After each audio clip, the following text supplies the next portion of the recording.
Life Sentence, by James McConnell. Outside, bells were ringing. Happy New Year! The mad sound of people crazed for the moment, shouting, echoed the bells. Happy New Year! A sound of music, waxing, waning, now joined in wild symphony by the voices, now left alone to counterpoint the noise of human celebration. For a while, Oliver Sims heard the raucous music of the crowd. It became a part of him, seemed to come from somewhere inside him, gave him life. And then, as always, it passed on, leaving him empty. Shadows. The door to his room opened and a young-looking woman, dressed in a pleasant green uniform, came in and turned up the light. On her sleeve she wore the badge of geriatrician, with the motto, "To care for the aged." "Happy New Year, Mr. Sims," she said, and went over to stand by the window. In the mild light, the sheen of her hair attracted attention away from the slight imperfections of her face. She watched the crowd outside, wishing she could be a part of it. There seemed so little life inside the prison where the only function of living was the awaiting of death. To care for the aged. That meant to like and love them as well as to take physical care of them. Only, somehow, it seemed so hard to really love them. She sighed and turned away from the window to look at one of the reasons she could not be with the rest of the world that night. He sat bunched up in his chair like a vegetable. She could have closed one of her hands around both his arms together. Or his legs. Bones and skin and a few little muscles left, and that was all. Skin tight, drumlick, against the skull. Cheeks shrunk, lips slightly parted by the contraction of the skin. Even the wrinkles he should have had were erased by the shrinkage of the epidermis. Even in a strong light, the faint wrinkle lines were barely visible. After a moment of looking at him, she put a smile back on her face and repeated her greeting. "I said, Happy New Year, Mr. Sims." He raised his eyes to her for a moment, then slowly lowered them, uncomprehendingly. "He looks just a little bit like a caricature," she said to herself, feeling a little more tenderness towards him. A cute little stick man made of leaves and twigs and old bark and shadows. For so long there had been shadows. And for a time the fleeting passage of dreams and past memories had been a solace. But now the shadows were withered and old, debilitated and desiccated. They had been sucked dry of interest long ago. But still they flitted through his mind on crippled wings, flapping about briefly in the now narrowed shell of his consciousness, then fading back among the cobwebs. Every once in a while, one of them would return to exercise its wings. Did she say, "Happy New Year"? He wondered. New Year's? And, at the thought of it, there came shadows out of the past. Young Oliver Sims laughed. The girl laughed too. She was good to hold in one's arms, soft like a furry animal, yielding and plush of mouth. "I love you, Ollie," she said. The warmness of her body close against his. He laughed again and wrapped her in his arms. He owned her now, owned her smile, her love for him, her mind and her wonderful body. She belonged to him, and the thrill of ownership was strong and exciting. "I'll always love you, Ollie. I'll love only you." She ran her fingers in and out of his hair, caressing each strand as it went through her fingers. "I love the strength of your arms, the firmness of your body." Again he laughed, surrendering all his consciousness to the warm magic of her spell. "I love the shading of your hair and eyes, the smooth angularity of your tallness, the red ecstasy of your mind." Her fingers slipped down the back of his neck, playing little games with his flesh and hair. "I'll always love you, Ollie." He kissed her savagely. During the daytime, there was his work at the anthropological laboratories, the joy of poking among the cultures of the past. And at night there was the joy of living with her, of sharing the tantalizing stimulations of the culture of the present, the infinite varieties of love mingling with passions. For months there was this happiness of the closeness of her. And then she was gone from him, for the moment. He still owned her, but they were physically apart and there was the hunger of loneliness in him.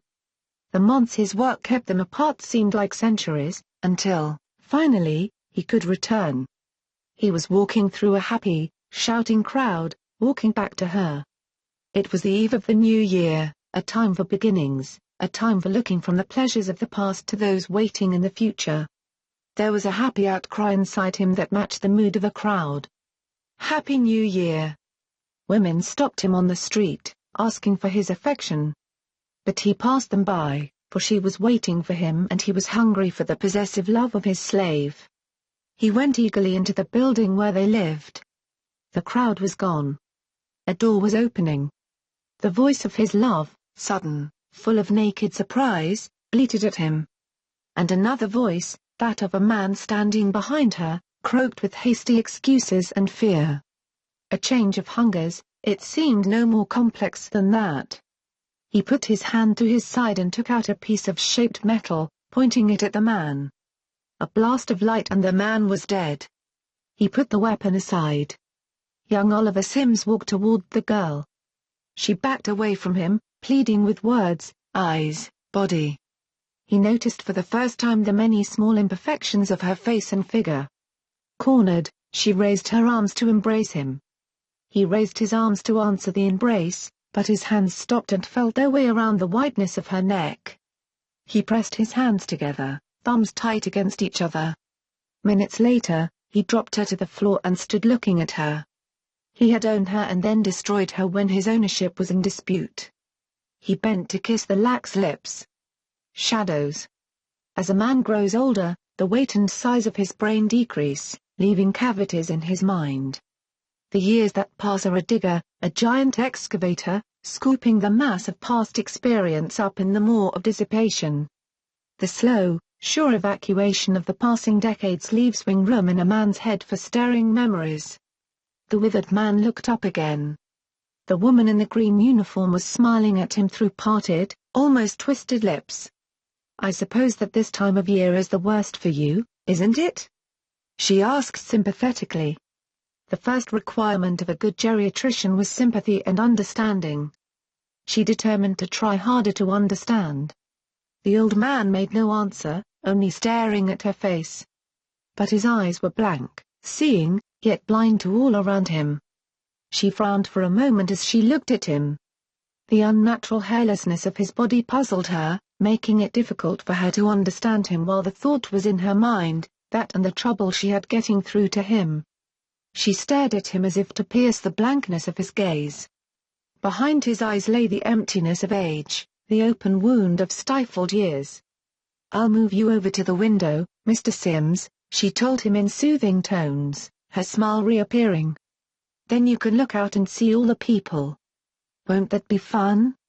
Picking up a box from the table, she adjusted a dial.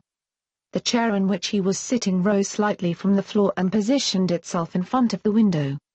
The woman walked to the wall beside him and corrected the visual index of the glass to match the weakness of the old man's eyes. "See, down there? Just look at them pushing about." A rabble of faces swam on the glass in front of him, faces of unfamiliar people, all of them unknown and unknowable to him. Inside him the whisper of the wings mounted in pitch with a whining, leathery sound. The images of dead faces came flying up, careening across his mind, mingling and merging with the faces of the living. The glass became an anomalous torrent of faces. Dead faces. Four walls around him, bare to the point of boredom. Through the barred window, the throbbing throat of the crowd talked to him. His young body took it in, his young mind accepted it, catalogued it and pushed it out of consciousness. And for each individual voice there was an individual face, staring up at himself from the comparative safety of outside. Young Oliver Sims could not see the faces from where he sat, waiting, but he could sense them. There came a feel of hands on his shoulder. His reverie was interrupted. Arms under his raised him to his feet. Her face smiled, almost kindly, in understanding. "They're waiting for you, Mr. Sims. It's time to go." More words. Walking from this place to that, mostly with a crowd of people at his shoulders, pressing him in. Then a door ahead of him, ornate and carving, a replica of the doors to the Roman Palace of Justice many centuries before. Again his mind catalogued the impressions. Then, like the faces of the people outside his cell, the pictures of the bas-relief faded away, melted and merged into a pelagic blackness.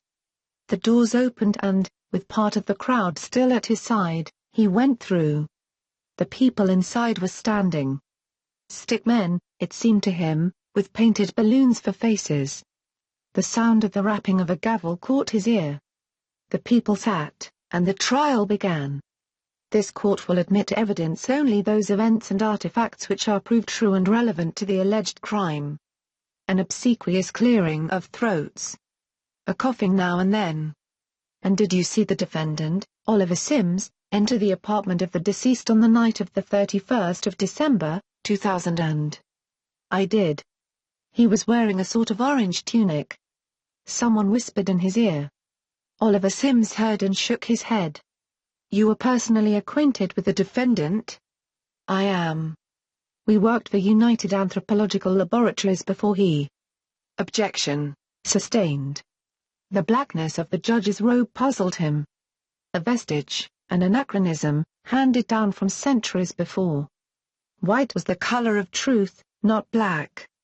You swear that you found the defendant standing over the body of the deceased woman on the night of. Not standing, sir. He was bending over, kissing. Your witness. Days of it, back and forth, testimony and more testimony. Evidence and more evidence and the lack of it. Smiling lawyers, grimacing lawyers, soothing lawyers and cackling lawyers. And witnesses. You will please take the stand, Mr. Sims. He walked to the chair and sat down. The courtroom leaned forward, the stickmen bowed towards him slightly, as in eager applause of the coming most dramatic moment of a spectacle. You will please tell the court in your own words. He mouthed the words.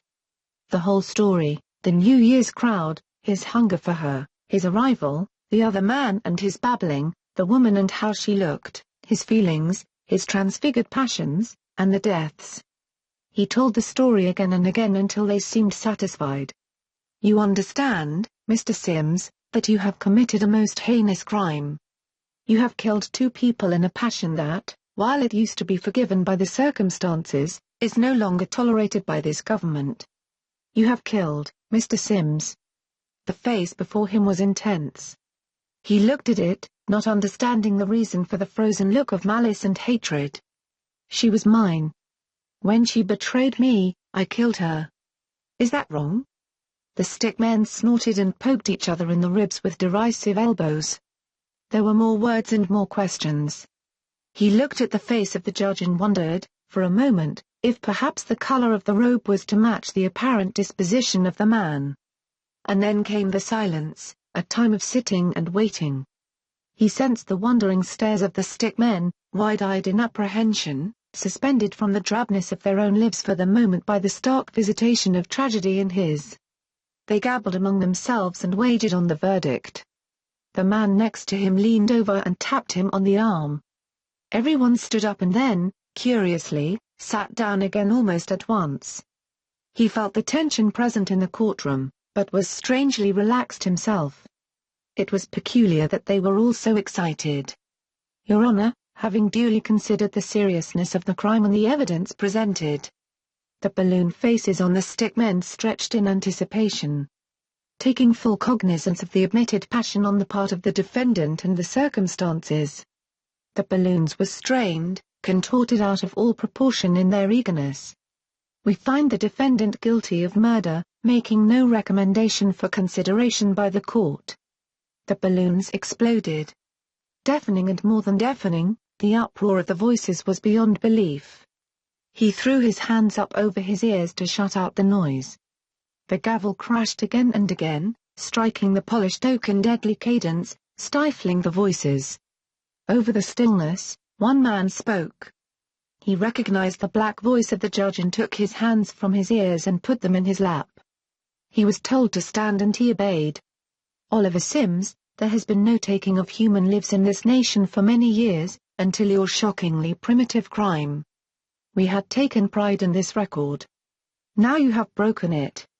We must not only punish you adequately and appropriately, but we must also make of your punishment a warning to anyone who would follow your irrational example. Naturally, we no longer have either the apparatus to execute anyone or an executioner. We do not believe that a stupidly unreasoning act should incite us to equally unreasoning reprisal, for we would then be as guilty of irrationality as you.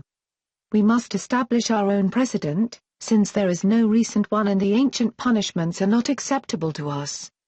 Therefore, because we are humane and reasoning persons, the court orders that the defendant, Oliver Sims, be placed in the National Hospital for observation, study and experimentation so that this crime may never again be repeated. He is to be kept there under perpetual care until no possible human skill or resource can further sustain life in his body. Someone jumped erect beside him, quivering with horror and indignation.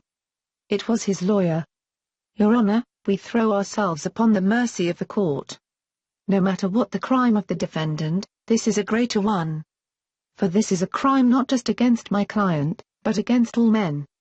This sentence robs all men of their most precious freedom, the right to die at their appointed times. Nothing is more damaging to the basic dignity of the human race than this most hideous. This court recognizes only the 4 freedoms. The freedom of death is not one of these. The sentence stands. The court is adjourned. There were tears in the eyes of his lawyer, although young Oliver Sims did not quite comprehend, as yet, their meaning. Hands, rougher than before, grasped his arms with strange firmness and led him off into shadows. They come in cycles, each prompted to activity by the one preceding it.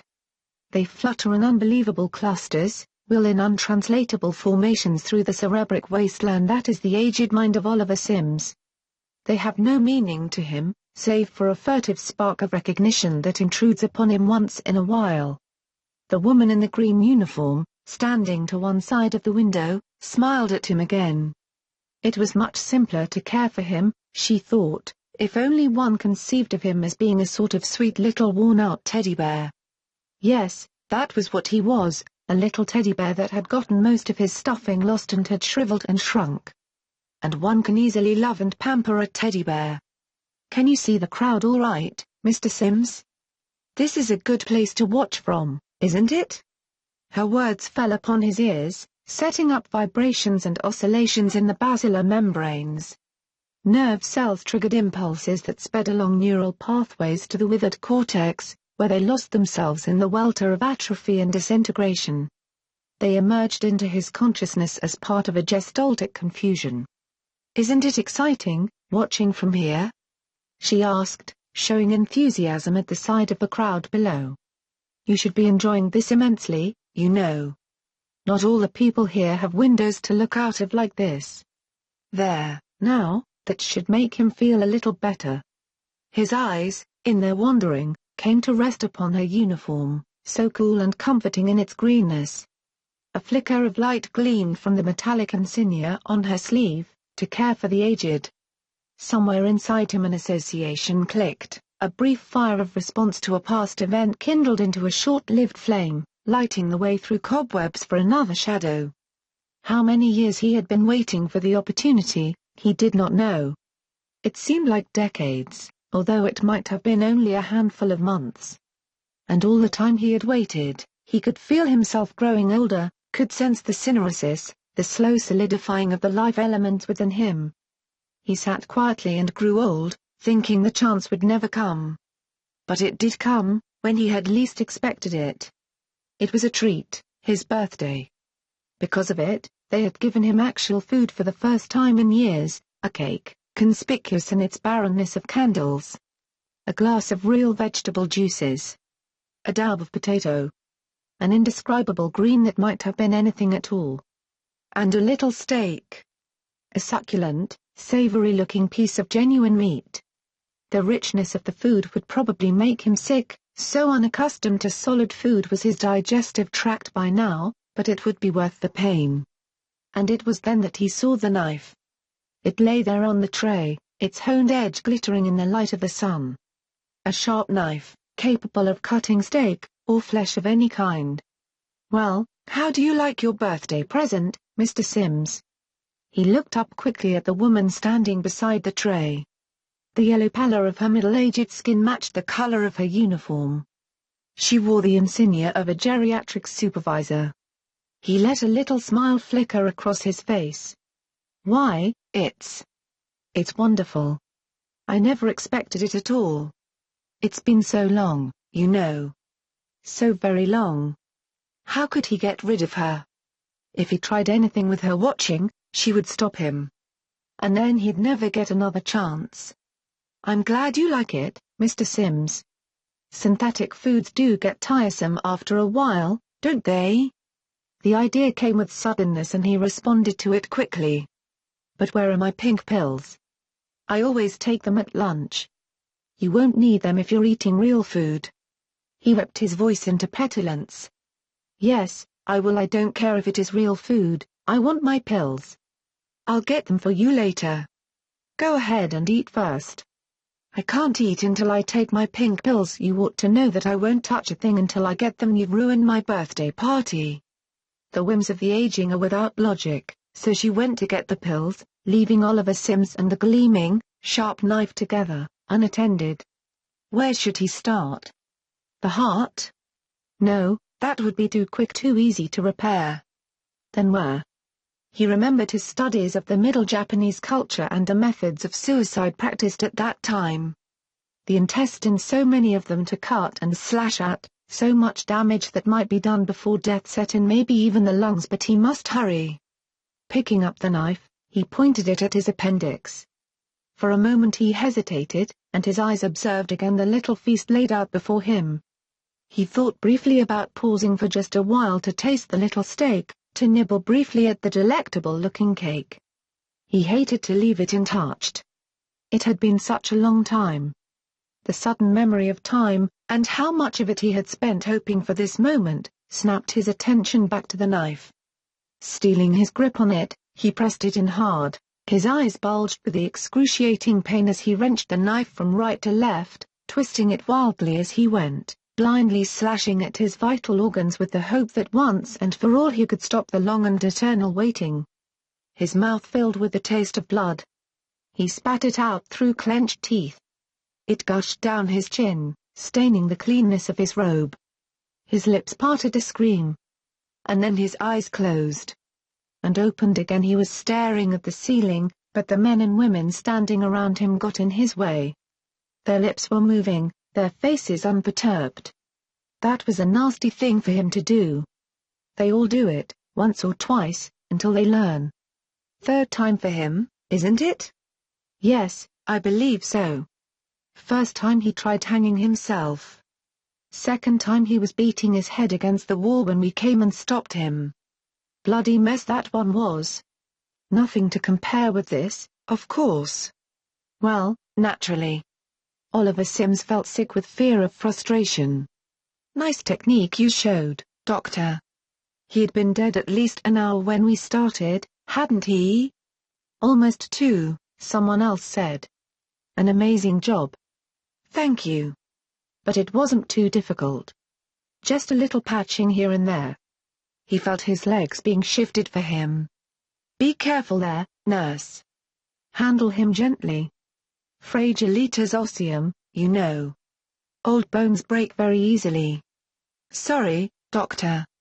Not that we couldn't fix them up immediately if they did. Naturally, Doctor. I wish they'd try something different for a change. The woman in the next room lost an eye last year, trying to reach the frontals. Good as new now, of course. He wanted to vomit at the uselessness of it all.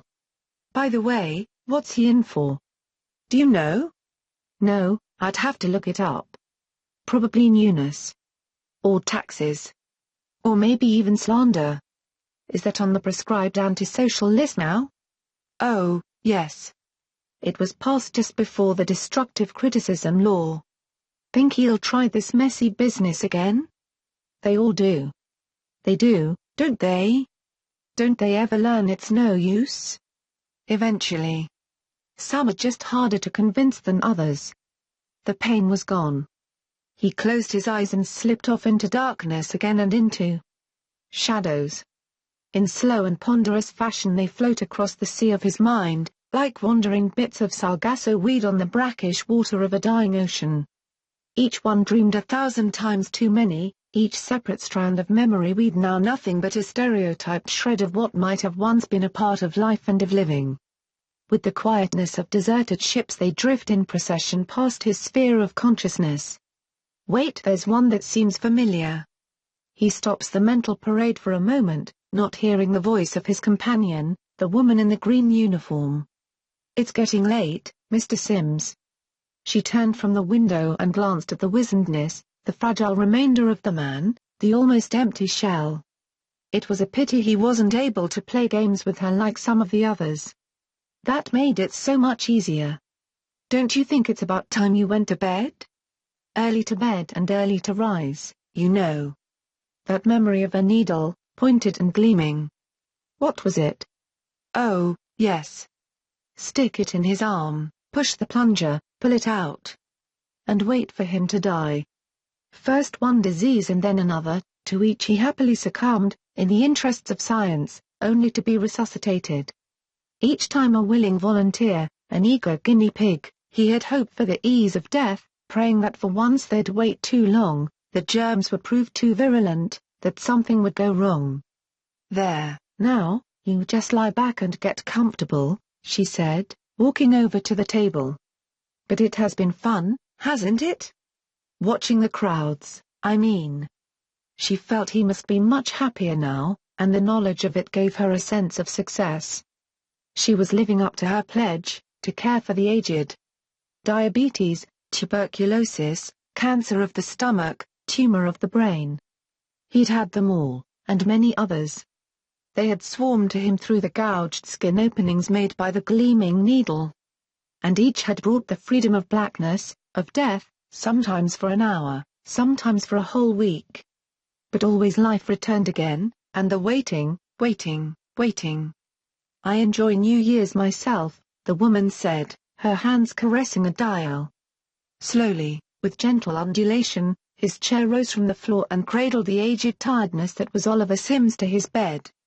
With almost tender devotion, his body was mechanically shifted from the portable chair to the freshly made bed. One of his arms was caught for just a moment under the slight weight of his body. There was a short, snapping sound, but Oliver Sims took no notice. His face remained impassive. Even pain had lost its meaning. It's a pity we couldn't have been outside with the rest of them, celebrating, she said, as she arranged the covers around him, not noticing the arm herself. This was the part of her job she enjoyed most, tucking the nice little man into bed. He did look sweet there, under the covers, didn't he? Just imagine, Mr. Sims, another year's gone by, and what have we accomplished? Her prattle seeped in and he became aware of it and what she was saying. New Year. What year, is this? He spoke with great difficulty, from the long disuse of vocal cords. It was hardly more than a whisper, but she heard and was startled. Why, Mr. Sims, it's been so long since you've talked. She paused, but realized that she had not answered his question. It's 73, of course. Last year was 72, so tonight's the start of 73. 73? Had it been 50 years since he came here? Had it been just that long? What? She leaned closer to him as he struggled for the word. What, century? Her astonishment was gone. He was teasing her, like the woman on the next level. These old ones were great for that. Now, Mr. Sims, everybody knows what century it is. She smiled at him glowingly, thinking she had caught him at a prank. It was nice, she thought, to have gotten through to him tonight, on the eve of the new year. That meant that she was living up to her motto the way she ought to be. She'd have to tell the supervisor about it. Oliver Sims turned to face the ceiling, his mind full of dusty whispers. What century was it? She hadn't answered. It might have been 150 years ago he came here, instead of just 50. Or possibly 250, or... Now, you be good, and sleep tight, and I'll see you in the morning. Her hand passed over a glowing stud and the room light dimmed to a quiet glow. Lying there in the bed, he did look like a teddy bear, a dear little teddy bear. She was so happy. Good night, Mr. Sims. She closed the door. Outside, bells were ringing. Happy New Year. The ceiling stared back at him. The mad sound of people crazed for the moment, shouting, echoed the bells.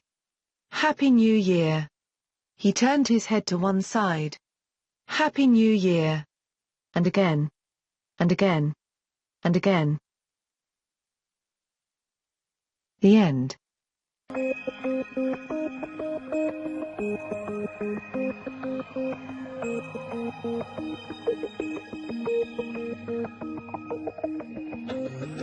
This story was brought to you by the YouTube channel, This Week in Audiobooks. Thanks for listening. If you'd like to hear more, don't forget to subscribe.